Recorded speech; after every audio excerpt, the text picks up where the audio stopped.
नमस्कार, स्वागत है आप सभी का देवभूमि समाचार में। मैं हूं आपके साथ सुनील चौहान।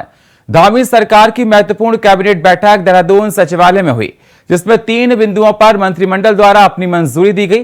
कैबिनेट बैठक शुरू होने से पहले मंत्रिमंडल द्वारा बसपा के दिवंगत विधायक हाजी शरबत करीम अंसारी को श्रद्धांजलि दी गई और 2 मिनट का मौन रखा गया। आपको बता दें, कैबिनेट बैठक के बाद मुख्य सचिव एस संधू ने कैबिनेट में हुए निर्णय की जानकारी दी है।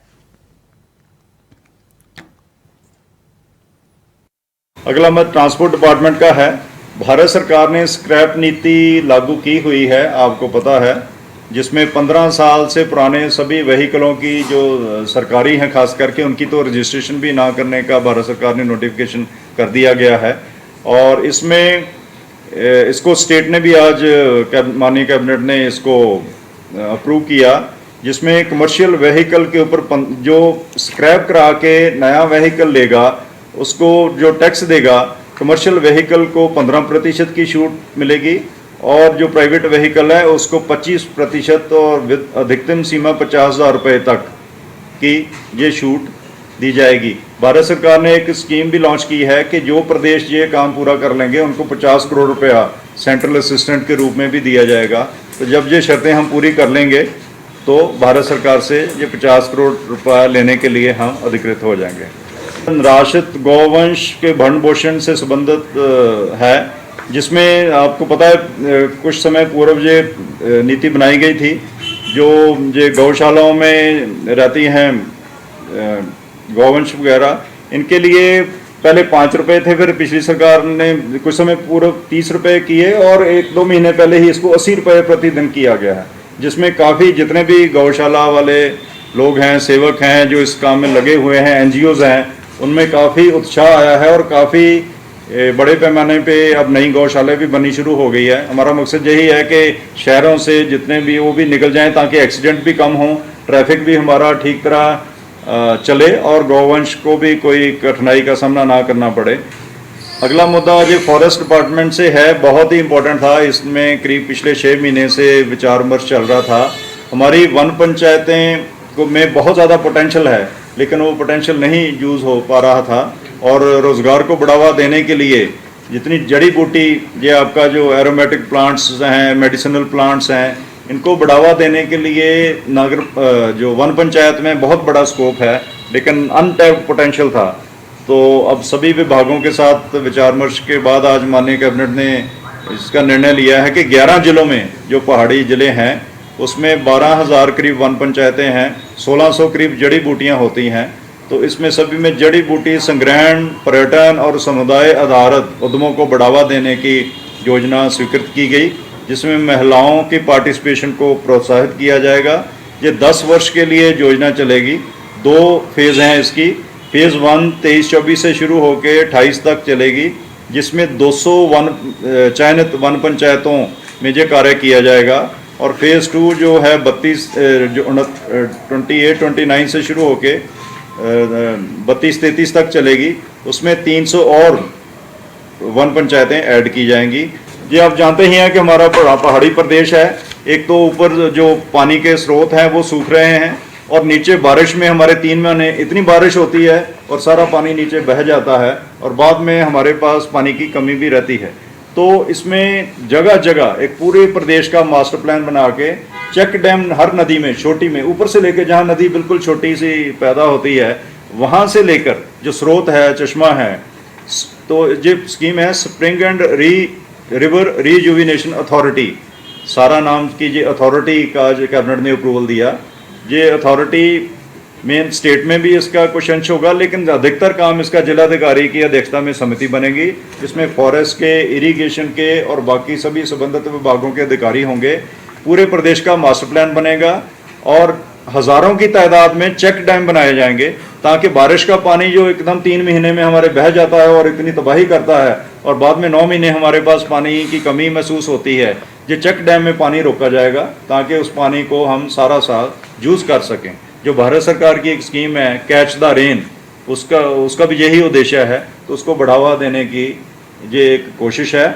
और उत्तराखंड के लिए एक बहुत ही लग रहा है कि इसका बहुत ज़्यादा फायदा होगा। हमारा ग्राउंड वाटर रिचार्ज भी बढ़ेगा, जहाँ भी डैम बनेंगे, और हम इस जो पानी यहाँ कई हमारी झील भी बनेंगी जिसमें पर्यटन को भी बढ़ावा मिलेगा, और पूरे मास्टर प्लान के मुताबिक कई हजार चेक डैम बनाए जाएंगे। वर्ल्ड बैंक की है क्या? जी वर्ल्ड बैंक की है? नहीं, अभी तो प्रदेश से शुरू किया है, लेकिन एक प्रोजेक्ट वर्ल्ड बैंक के लिए भी हम, जब वर्ल्ड बैंक या एडीबी जो भी हो, उनके लिए भी एक प्रोजेक्ट बनाया जा रहा है। अगला तो धामी मंत्रिमंडल की बैठक हुई। फोन लाइन पर हमारे साथ देहरादून से अभय कैथूरा हमारे साथ जुड़ चुका है। क्या कुछ अहम निकल कर आया इस बैठक से?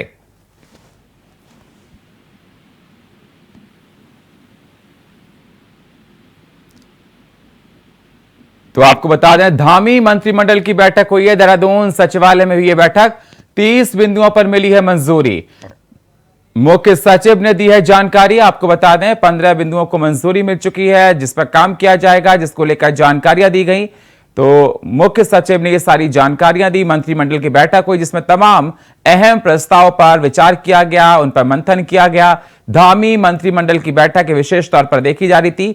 देहरादून के सचिवालय में बैठक हुई है जिसमें तमाम मंत्रिमंडल के सदस्य मौजूद रहे। 15 बिंदुओं पर मंजूरी मिली है।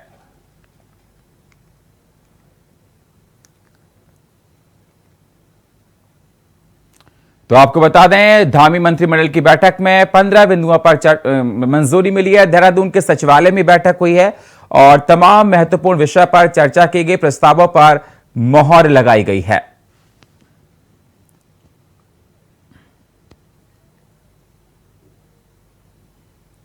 सोमवार को देहरादून सूबे के मुख्यमंत्री पुष्कर सिंह धामी ने कैबिनेट की बैठक ली, जिसमें कई नेता और अधिकारी भी शामिल हुए।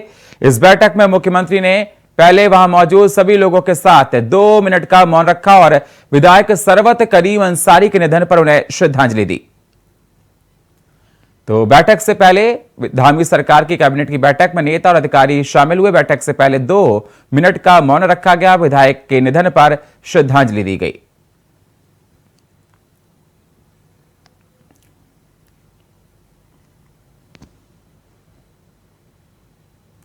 मसूरी में मेरी माटी मेरा देश कार्यक्रम के तहत मसूरी बीजेपी मंडल के कार्यकर्ताओं ने मंडल अध्यक्ष राकेश रावत के नेतृत्व में कार्यकर्ताओं के घरों से मिट्टी को कलश में डालकर एकत्रित किया। इस मौके पर भारतीय जनता पार्टी की ओर से मेरी माटी मेरे देश के नारे लगाए गए। इस दौरान राकेश रावत और महामंत्री कुशाल राणा ने बताया, ये कार्यक्रम भारतीय अखंडता का प्रतीक है। शहर से लेकर गांव तक प्रत्येक घर की एक मुट्ठी माटी कलश में एकत्रित की जा रही है। साथ ही उन्होंने कहा कि भारत के प्रत्येक नागरिक पर अभियान को सफल बनाने की जिम्मेदारी है और यह अभियान पर्यावरण के लिए अमृत साबित होने वाला है। राष्ट्रीय स्तर से कार्यक्रम दिया गया कि मेरी माटी मेरा देश के नाम से प्रत्येक कार्यकर्ता के आंगन की मिट्टी हम मंडल स्तर पे इकट्ठा करके करेंगे, फिर उसको हम जिले में ले जाएंगे, अपने जिला महानगर में हम उसको देंगे, फिर वहाँ से इकट्ठे करके सारे मंडलों का फिर राष्ट्र प्रदेश स्तर पे ले जाएंगे। प्रदेश स्तर से सारे जिलों का, पूरे प्रदेश से इकट्ठे करके सारे जो आंगनों की मिट्टी होगी उसको राष्ट्रीय कार्यालय में ले जाएगा और वहाँ से राष्ट्रीय स्तर पे जो ये कार्यक्रम चला मेरा माटी मेरा देश, वो राष्ट्रीय स्तर पर सपोर्ट करके ये कार्यक्रम हमारा। विश्व के सबसे लोकप्रिय नेता, देश के यशस्वी प्रधानमंत्री जी का एक विजन, एक सपना है कि जो हमारे बलिदानी वीर वीरंगना हैं उनको सम्मान मिले, उनके सम्मान में और साथ ही साथ हमारे देश का सामान्य परिवार से जुड़ा हुआ व्यक्ति भी अपने देश की माटी से जुड़े। इसके लिए उन्होंने हर गांव से, हर कस्बे से, हर शहरी क्षेत्र से, हर मंडल वाइज हर कार्यकर्ता के घर से मिट्टी मंगाई है, जिस मिट्टी को लेकर वो यहाँ से महानगर हमारे मंडल के द्वारा भेजी जाएगी। उसके बाद वो यहाँ से दिल्ली जाएगी, वहाँ वीर वाटिकाएं बनेंगी जिसमें लगभग 2 करोड़ स्वदेशी पौधे रोपे जाएंगे। भ्रष्टाचार को खत्म करने के लिए सचिवालय के विश्वकर्मा भवन के वीरचंद्र गढ़वाली सभागार में बैठक का आयोजन किया गया। आपको बता दें, मुख्यमंत्री की अध्यक्षता में हुई इस बैठक में मुख्य सचिव के साथ साथ सरकार के आला अधिकारी मौजूद रहे। इस अवसर पर मुख्यमंत्री ने सतर्कता सप्ताह के अंतर्गत भ्रष्टाचार का विरोध करें और राष्ट्र के प्रति समर्पित रहें कार्यक्रम का शुभारंभ किया। तो वहीं इस बैठक में मुख्यमंत्री पुष्कर सिंह धामी ने सभी अधिकारियों को भ्रष्टाचार पर अंकुश लगाने के कड़े निर्देश दिए। उन्होंने कहा कि विजिलेंस के साथ साथ सभी अधिकारियों का दायित्व है कि वह अपने विभाग में किसी तरह का भ्रष्टाचार ना होने दें। उसी दौरान एडीजी विजिलेंस भी मेरुगेशन ने कहा कि इस बैठक में भ्रष्टाचार को खत्म करने के लिए जागरूकता सप्ताह अभियान की शुरुआत की गई है।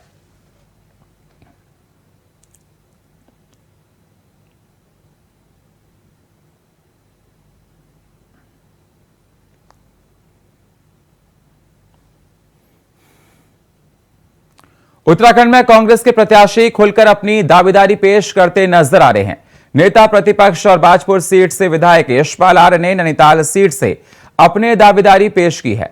उन्होंने हाईकमान के आदेश पर भरोसा छोड़ दिया। ये पहला वाक्य नहीं जब कांग्रेस के वरिष्ठ नेता राज्य के संसदीय क्षेत्र में दावेदारी ठोकते हुए नजर न आए हैं। इससे पहले भी पूर्व मुख्यमंत्री हरीश रावत और पूर्व कैबिनेट मंत्री हरक सिंह रावत हरिद्वार लोकसभा सीट से दावेदारी पेश करते हुए नजर आए हैं। वहीं अब नैनीताल ऊधम सिंह नगर भी कांग्रेस के नेताओं के लिए हॉट स्पॉट बनता हुआ नजर आ रहा है। नैनीताल लोकसभा सीट की बात की जाए तो पूर्व स्वास्थ्य मंत्री और किक्षा विधायक तिलक राज बेहड़ और पूर्व सांसद डॉक्टर महेंद्र पाल लोकसभा सीट पर एक्टिव नजर आ रहे हैं और अपने दावेदारी संकट कांग्रेस पार्टी से करते नजर आ रहे हैं। भारतीय जनता पार्टी अपनी पार्टी के नेताओं को देखे और ये मन है आर्य जी का, चाहे वो ना कहें चाहे हाँ कहें, उनका व्यक्तिगत फैसला है और मुझे लगता है अच्छी पैठ वाले नेता हैं। उस इलाके में लोग बहुत सम्मान करते हैं उनका और यदि उन्होंने मन बनाया है और पार्टी का आशीर्वाद उनको मिलता है। मसूरी में कांग्रेस कार्यकर्ताओं द्वारा मसूरी के पिक्चर पैलेस चौक पर एकत्रित होकर प्रदेश की भारतीय जनता पार्टी की सरकार के पुतले फूंकने से पहले पुलिस द्वारा पिक्चर पैलेस चौक को छावनी में तब्दील कर दिया गया। वहां जैसे ही कांग्रेस कार्यकर्ता प्रदेश की बीजेपी सरकार का पुतला लेकर चौक पर पहुंचे और सरकार के खिलाफ नारेबाजी शुरू की, तभी पुलिस द्वारा प्रदेश सरकार के पुतले को कांग्रेस कार्यकर्ताओं से छीन लिया गया। इसके बाद कांग्रेस कार्यकर्ताओं और पुलिस के बीच जमकर तीखी नोकझोंक भी हुई। वहीं पुलिस के द्वारा पुतला छीने जाने पर कांग्रेस कार्यकर्ताओं ने सरकार के खिलाफ नारेबाजी कर सरकार पर लोकतंत्र की हत्या का आरोप लगाया।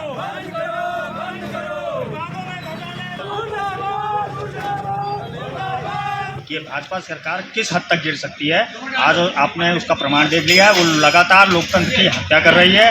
लोकतंत्र का अधिकार है अपनी बात रखने का, आप अपना विरोध दर्ज करने का। और आज कांग्रेस भाजपा सरकार, जो प्रदेश की भाजपा सरकार है, उसमें जो विभागों में घोटाले हो रहे हैं, जिसमें एक उद्यान विभाग है जिसमें हाईकोर्ट ने संज्ञान लेते हुए सीबीआई जांच उस पर बैठा दी है। हमारा अन्य विभागों में भी जो घोटाले हो रहे हैं उन पर भी हाईकोर्ट से अनुरोध करेंगे कि उसमें भी सीबीआई जांच बैठाई जाए, क्योंकि विभागों में इस तरह के घोटाले हो रहे हैं कि कागजों में कुछ और है और धरातल पे कुछ और है।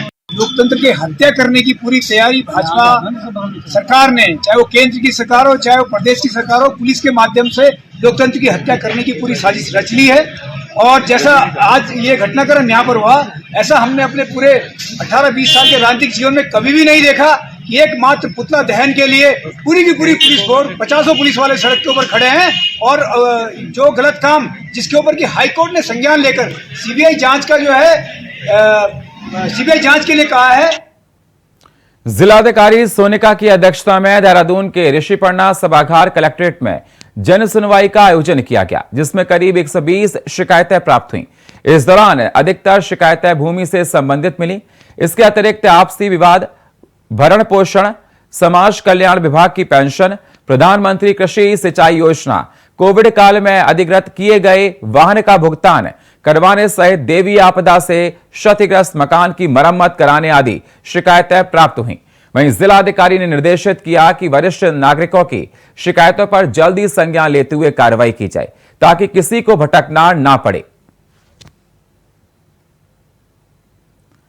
तो लगभग 120 शिकायतें मिली। आपको बता दें, जिलाधिकारी ने निर्देश दिए हैं।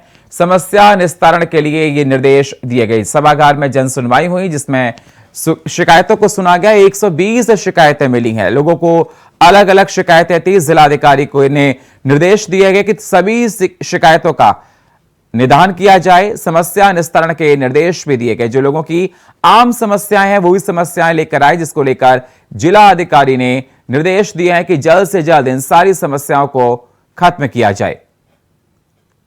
जैसे हमने देखा लैंड से रिलेटेड डिस्प्यूट्स तो आ ही रहे हैं, लेकिन इसके अलावा जो मैं हर बार बताती हूँ सीनियर सिटीजन से रिलेटेड इश्यूज काफ़ी आ रहे हैं। तो मेरी अपील भी रहेगी सभी को कि एक तो जो घर में बुजुर्ग लोग हैं उनका ध्यान भी रखें, और अगर किसी को किसी तरह से परेशानी है तो वो जनता दरबार में भी आ सकते हैं। और एक भरण पोषण हमारे यहाँ पे एक एक्ट है जिसके अंदर वो अगर SDM के यहाँ अप्लाई करेंगे तो उसके क्रम में कोर्ट में केस चलता है और डिसीजंस होते हैं। तो यही है कि सब लोग इसमें सेंसिटाइज हों और सीनियर सिटीजन्स का ध्यान रखें।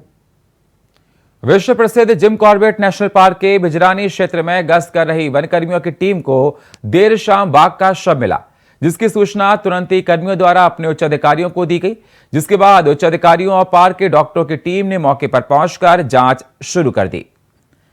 तो आपको बता दें, रामनगर में पार्क के बाघिन का शव बरामद किया गया है। जिम कॉर्बेट नेशनल पार्क के में मिला है शव। कर्मियों ने दी है अधिकारियों को सूचना। वन महकमे में मचा हड़कंप। टीम ने मौके पर पहुंचकर इस पूरे मामले पर जांच शुरू कर दी है।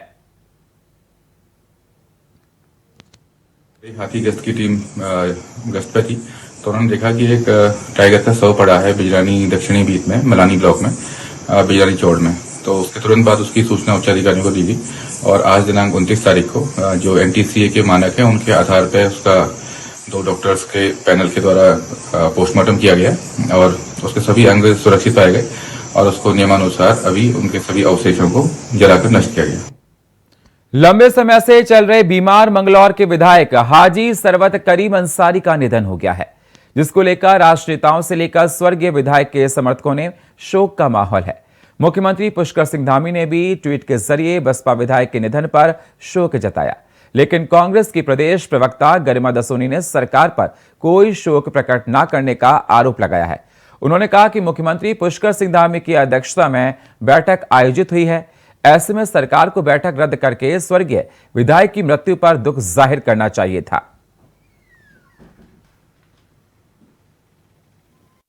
बहुत दुखद खबर मिली है।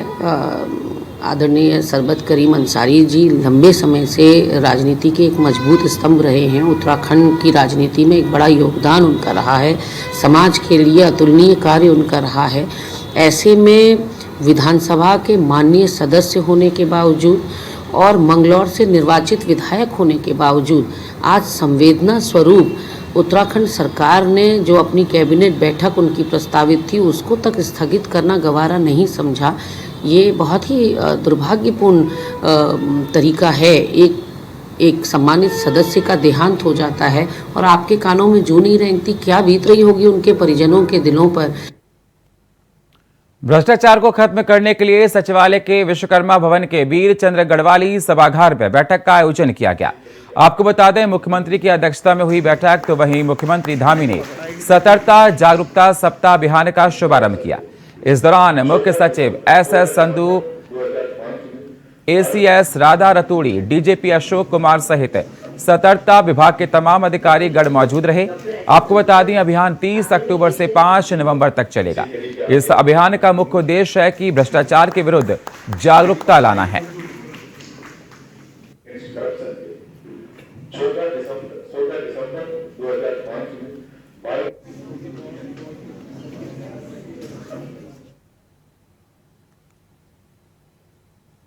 हरिद्वार के रिहायशी इलाके में जंगली जानवरों का अपना अपना लगा रहता है।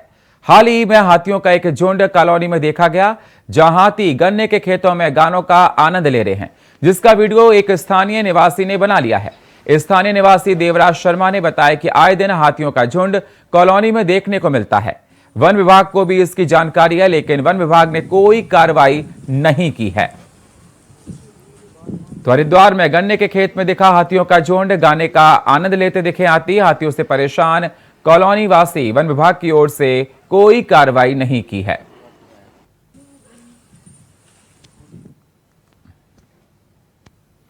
कोटद्वार के नजीबाबाद बान प्रथा के कोडिया रेंज में एक हाथी नई एक्सप्रेस ट्रेन की चपेट में आ गया था। ट्रेन की चपेट में आने से हाथी की मौके पर मौत हो गई। घटना सुबह 3:50 की बताई जा रही है। तो कोटद्वार में ट्रेन की चपेट में आया हाथी, मौके पर हुई हाथी की मौत। नई एक्सप्रेस ट्रेन के चपेट में आया था हाथी।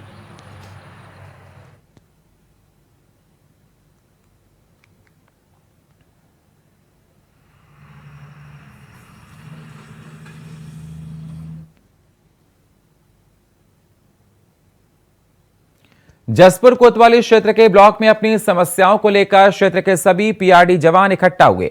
जवानों का आरोप है कि हम सभी लोगों को 4 महीनों के लिए ड्यूटी पर रखा गया है और अन्य जवानों को ड्यूटी नहीं मिल रही। जो जवान पहले से ड्यूटी कर रहे थे उनसे 15,000 रुपए लेकर फिर से ड्यूटी दे दी गई, जबकि जियो के मुताबिक 6 महीने ड्यूटी का प्रावधान है। उसके बाद नए लड़कों को ड्यूटी दी जाती है। जवानों की मांग है कि लड़कों को ड्यूटी मिलना चाहिए। साथ ही चेतावनी दी कि हमारी मांगें पूरी नहीं होंगी तो धरना प्रदर्शन किया जाएगा।